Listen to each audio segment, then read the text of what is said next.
Hello friends, study with bank के current affair session में आपका स्वागत है। ये current affair SSC, banking, railway, state PCS, CDS, CAPF, NDA और अदर कॉम्पिटिटिव एग्जाम आदि में सहायक होंगे।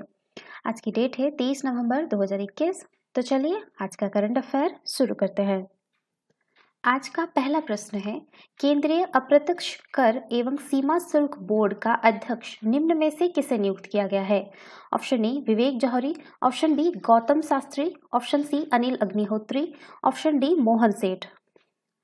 देखिए, वरिष्ठ नौकरशाह विवेक जौहरी को केंद्रीय अप्रत्यक्ष कर एवं सीमा शुल्क बोर्ड यानी सीबीआईसी का अध्यक्ष नियुक्त किया गया है। जौहरी वर्ष 1985 बैच के भारतीय राजस्व सेवा यानी सीमा शुल्क और अप्रत्यक्ष कर अधिकारी हैं और वर्तमान में सीबीआईसी के सदस्य के रूप में कार्यरत है। आदेश में कहा गया है कि मंत्रिमंडल की नियुक्ति समिति ने सीबीआईसी के अध्यक्ष के रूप में जौहरी की नियुक्ति को मंजूरी दे दी है। वे एम अजीत कुमार की जगह लेंगे, जिनका कार्यकाल इस महीने के अंत में पूरा हो रहा है।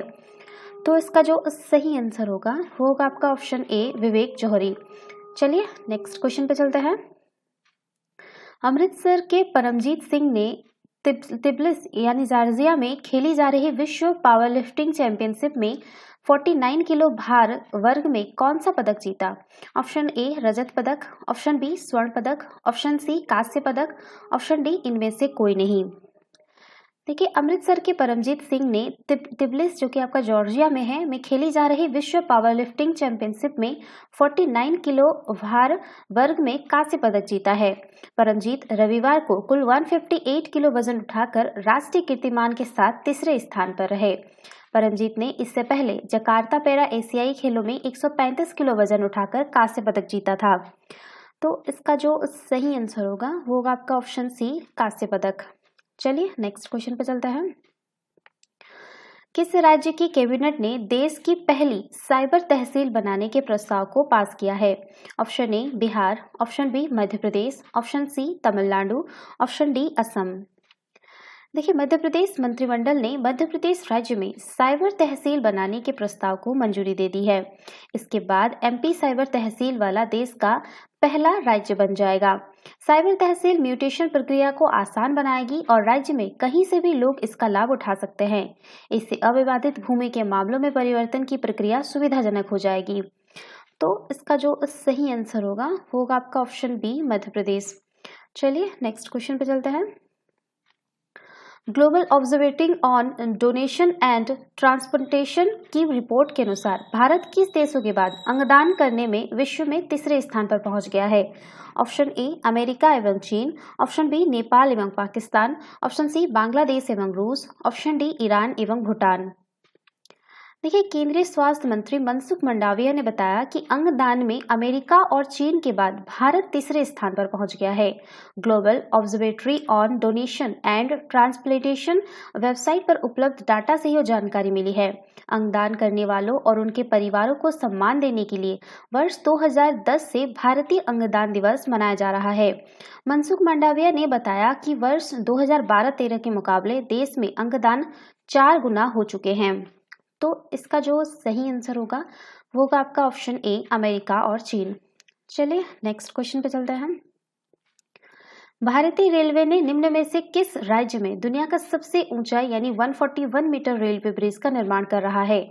Option A Assam, option B Jharkhand, option C Manipur, option D Tamil Nadu. देखिए, भारतीय रेलवे मणिपुर में विश्व के सबसे ऊंचे पुल का निर्माण कर रही है। यह पुल 111 किलोमीटर लंबे जीरीबाम इम्फाल रेल परियोजना का हिस्सा होगी। भारतीय रेलवे की यह महत्वाकांक्षी योजना राजधानी मणिपुर को देश के ब्रॉड गेज नेटवर्क से जोड़ेगी। इस पुल का निर्माण 141 मीटर की ऊंचाई पर किया जा रहा है। ऊंचाई के लिहाज से यह ब्रिज यूरोप के मोंटेनेग्रो के माला रिजे का डायोडक्ट यानी जो कि आपका 139 मीटर है के मौजूदा रिकॉर्ड को तोड़ देगा। तो इसका जो सही आंसर होगा वो होगा आपका ऑप्शन सी मणिपुर। चलिए नेक्स्ट क्वेश्चन पे चलते हैं। भारतीय रिजर्व बैंक ने नियमों के पालन की अनदेखी पर निम्न में से किस बैंक पर 1 करोड़ रुपए का जुर्माना लगाया है? Option A SBI, option B PNB, option C HDFC, option D ICICI. देखिए, भारतीय रिजर्व बैंक ने बताया कि उसने रेगुलेटरी कंप्लायंस में कमियों के लिए भारतीय स्टेट बैंक यानी एसबीआई पर 1 करोड़ रुपए का जुर्माना लगाया है। आरबीआई ने एक बयान में कहा कि एसबीआई पर यह जुर्माना 16 नवंबर 2021 के आदेशों पर लगाया गया है।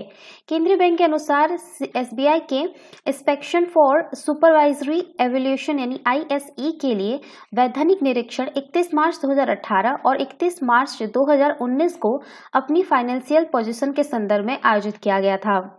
तो इसका जो सही आंसर होगा वो होगा आपका ऑप्शन ए एसबीआई। चलिए नेक्स्ट क्वेश्चन पे चलते हैं। भारत में 25 नवंबर 2021 को global chemicals and petrochemicals manufacturing hub पर शिखर सम्मेलन के कौन से एडिशन का उद्घाटन किया गया? ऑप्शन ए तीसरा एडिशन, ऑप्शन बी पहला एडिशन, ऑप्शन सी दूसरा एडिशन, ऑप्शन डी चौथा एडिशन। देखिए, भारत में 25 नवंबर 2021 को global chemical and petrochemicals manufacturing hub पर शिखर सम्मेलन के दूसरे एडिशन का उद्घाटन किया गया। इस global chemicals and petrochemicals manufacturing hub summit का आयोजन रसायन एवं पेट्रोकेमिकल्स विभाग, रसायन और उर्वरक मंत्रालय द्वारा federation of Indian chambers of commerce and industries के सहयोग से हाइब्रिड तौर पर किया गया। भारत GCPMH 2021 पर शिखर सम्मेलन रासायनिक और पेट्रोकेमिकल्स उद्योग में महत्वपूर्ण सम्मेलनों में से एक है। यह शिखर सम्मेलन दुनिया के समक्ष भारतीय रसायन और पेट्रोकेमिकल्स क्षेत्र की क्षमता पर प्रकाश डालता है। तो इसका जो सही आंसर होगा वो होगा आपका ऑप्शन सी दूसरा एडिशन। एडिशन यानी संस्करण, ठीक है। चलिए नेक्स्ट क्वेश्चन पे चलता है।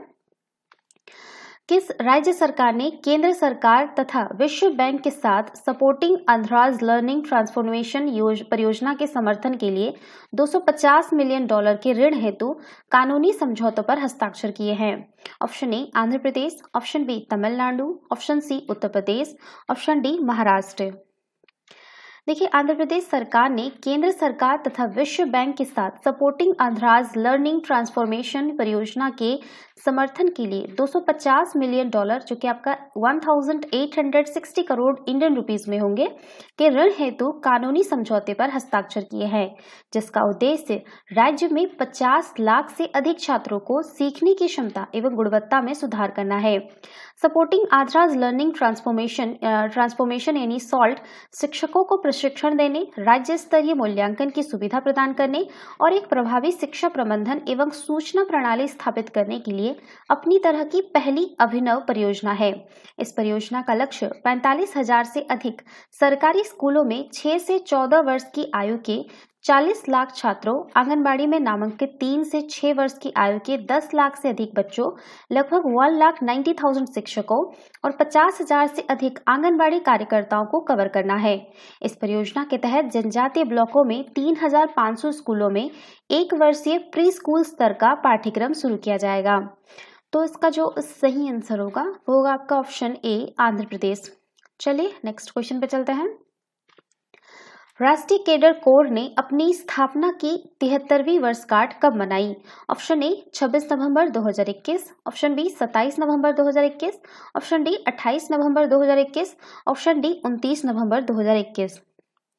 देखिए, दुनिया के सबसे बड़े वर्दीधारी युवा संगठन राष्ट्रीय कैडर कोर यानी एनसीसी ने 28 नवंबर 2021 को अपनी स्थापना की 73वीं वर्षगांठ मनाई। राष्ट्रीय कैडर कोर, जिसका मुख्यालय नई दिल्ली में स्थित है, स्वैच्छिक आधार पर स्कूल और कॉलेज के छात्रों के लिए एक त्रिसेवा संगठन है, जिसमें सेना, नौसेना और वायु विंग शामिल है। भारत में राष्ट्रीय कैडेट कोर की स्थापना 15 जुलाई 1948 को राष्ट्रीय कैडेट कोर अधिनियम 1948 के तहत हुई थी। राष्ट्रीय कैडेट कोर दिवस नवंबर माह के चौथे रविवार को मनाया जाता है। एनसीसी का आदर्श वाक्य एकता और अनुशासन यानी यूनिटी एंड डिसिप्लिन है, जिसे 12 अक्टूबर 1980 को आयोजित केंद्रीय सलाहकार समिति की बैठक में अपनाया गया था। एनसीसी परीक्षण 3 साल का होता है। पहले वर्ष ए, दूसरे वर्ष बी और तीसरे वर्ष सी ग्रेड का प्रमाण पत्र दिया जाता है। एनसीसी समूह का नेतृत्व लेफ्टिनेंट जनरल रैंक का अधिकारी करता है और पूरे देश में ऐसे कुल 17 अधिकारी हैं। तो इसका जो सही आंसर होगा वो होगा आपका ऑप्शन सी 28 नवंबर 2021। चलिए नेक्स्ट क्वेश्चन पे चलते हैं।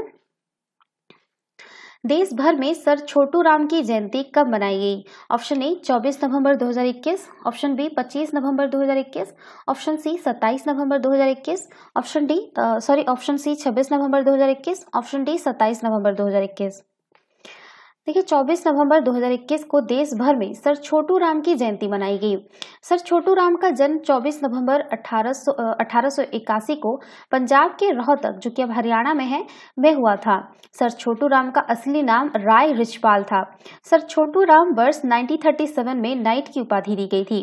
कई आलोचक सर छोटू राम को एक जातिवादी नेता के रूप में देखते थे, किंतु उन्होंने अपने संपूर्ण जीवन में किसानों के उत्थान की बात की। सर छोटू राम ने प्रथम विश्व युद्ध और द्वितीय विश्व युद्ध के दौरान ब्रिटिश सेना में भारतीय युवाओं की भर्ती करने में महत्वपूर्ण भूमिका अदा की थी। एक जनप्रतिनिधि के रूप में सर छोटू राम ने न केवल कानूनों के निर्माण में महत्वपूर्ण भूमिका निभाई, बल्कि उन कानूनों के क्रियान्वयन पर भी जोर दिया। वह किसानों द्वारा खेती पर किए गए खर्च के लिए क्षतिपूर्ति देने की अवधारणा के भी जनक थे। यही अवधारणा जो है आगे चलकर न्यूनतम समर्थन मूल्य के रूप में विकसित हुई है। तो इसका जो सही आंसर होगा आपका ऑप्शन ए 24 नवंबर 2021। तो ये थे आज के करंट अफेयर। वीडियो पसंद आए तो लाइक, शेयर और कमेंट करना ना भूलें। साथ ही साथ चैनल को सब्सक्राइब करना ना भूलें। Thanks for watching. Have a nice day. Take care.